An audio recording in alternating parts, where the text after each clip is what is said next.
கர்த்தர் நம் சார்பில் இருக்கும் போது நமக்கு எதிராய் நிற்பவன் யார்? கர்த்தர் நம் சார்பில் இருக்கும் போது நமக்கு எதிராய் நிற்பவன் யார்? கர்த்தர் மேல் பாரத்தை வைத்து விடு, கலங்கி தவிக்காதே. அவரே உன்னை ஆதரிப்பார், அதிசயம் செய்வார். ஹல்லேலூயா. இந்த ஜூலை மாதம் 2025 அநேக காரியங்களை எதிர்பார்த்து கொண்டிருக்கிறோம். கர்த்தரால் கூடாதது ஒன்றுமில்லை.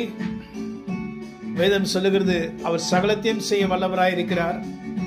அவர் செய்ய நினைத்தது ஒருபோதும் தடைப்படாது. அவர் சொல்லுகிற எல்லாவற்றையும் அவருடைய பிள்ளைகளுக்கு நிறைவாய் செய்து முடிக்கிறவராய் இருக்கிறார். நாம் என்ன பண்ண வேண்டும் என்றால், கர்த்தர் மேல் நம்முடைய பாரத்தை வைத்து விட வேண்டும். கலங்கி தவிக்க கூடாது.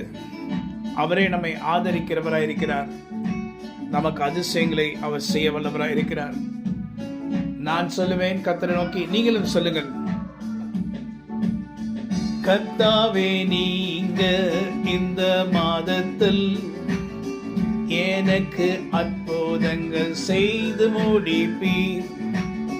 கர்த்தாவே, நீங்க இந்த மாதத்தில் எனக்கு அதிசயம் செய்து முடிப்பீர்.